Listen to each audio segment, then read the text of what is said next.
What is going on, guys? Happy Friday. Merry Friday. Thank God it's Friday. Today, I want to go over just a little bit about something you get a lot of people that come into my paramedic program and the EMS success courses is they struggle with things like diffusion, osmosis, the different types of fluids or solutions that we see out in the field. I want to make it real quick because I just wanted to get these little key takeaways. Now, if you want the bigger lecture and more in depth, you can join me at Paramedic, or you can crack open that textbook and do a little bit of studying. And actually, one thing you can use to study is this little guide right here. This is you can get this in physical or digital version. Go to emsseo.com/guide. You can get all the details on that there.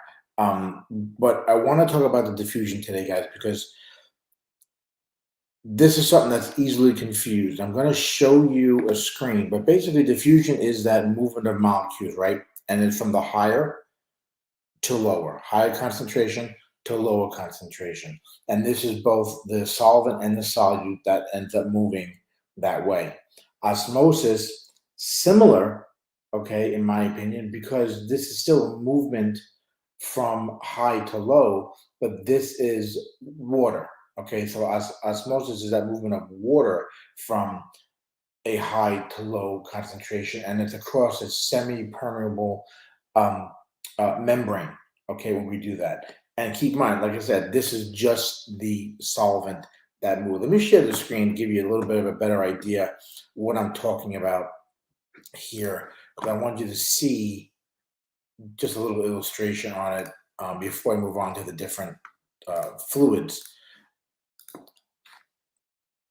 So this is just again just a quick little screenshot here of what I just talked about, just to kind of give you a visualization of what I'm trying to get across to you guys here. Okay, and again, this is the osmosis.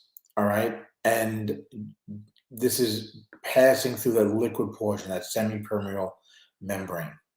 All right, we talk about osmosis and diffusion again, just to kind of hammer it home. Just remember higher to lower concentration, because this is the type of stuff, guys, you're going to see on exams. So I think it's important that you keep this in the forefront of your mind, because you're going to see these type of questions on exams. I kind of mentioned this in the notes of this video, is don't give away these types of questions. This is basic knowledge type question that might be formatted in a scenario sort of a question or a little bit of a bigger paragraph.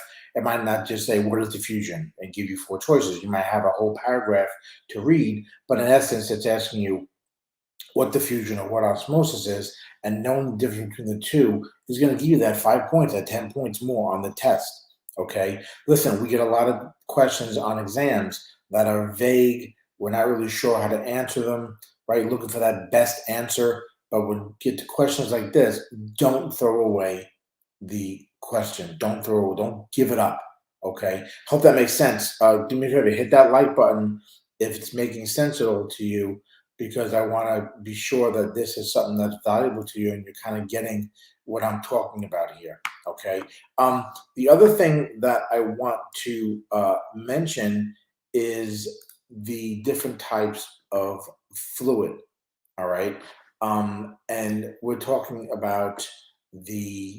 uh, talking about the things like isotonic solutions, hypertonic solutions, hypertonic solutions. Basically, the three that we see in the field.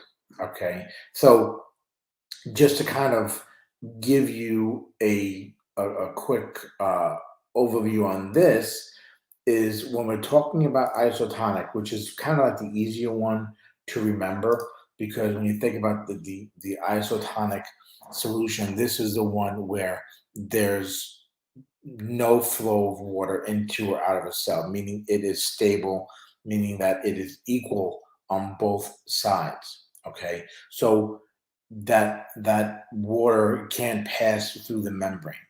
All right, but now we talk about things like hypotonic solution, Hypotonic. This is where we have the flow of water that goes into a cell, and then the cell gets, water inside and it'll swell up, right?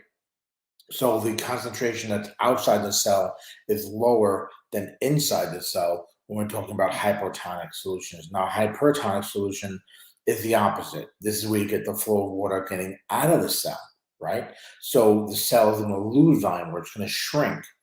So that means that the concentration is higher um, outside than inside, and then the solute can't get across that membrane.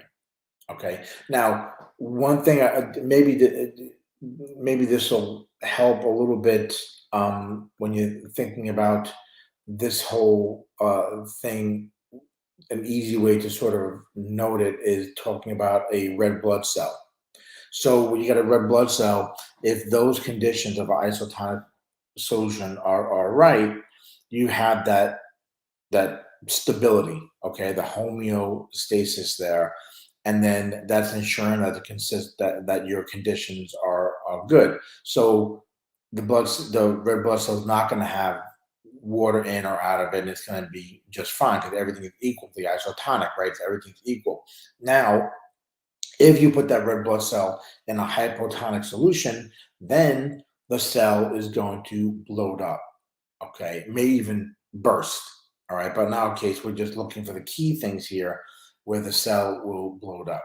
Okay, whereas you get the hypertonic solution, this is when the cell will shrink, it'll shrivel up. All right, and then eventually the cell's gonna die.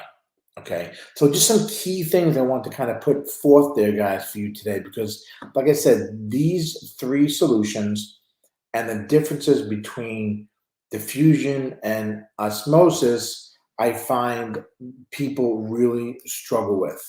Okay, so knowing these key things, guys, like I said, you're going to be able to not just give these questions away come exam time. It'll be stuff that you can remember and stuff that you can use and put things together and piece them together as you go through your tests. And whether it's a national registry, whether it's a midterm exam, a final exam, a course exam, whatever it is, it can help you. Like I said, guys, if you're interested, go check out this review guide because you get key points on that and everything else that you often see on your exam. You can get this as both a physical or a digital copy of this sent out to you. Again, go to emsseo.com/guide. All right. And you can go ahead and pick up your copy. That I typed it wrong in the little box here, but it's emsseo.com/guide. And you can grab yourself either a physical or digital copy or both, whichever one you want to do. But I really think, guys, this is something that I've used personally to pass exams. Great for that last minute review.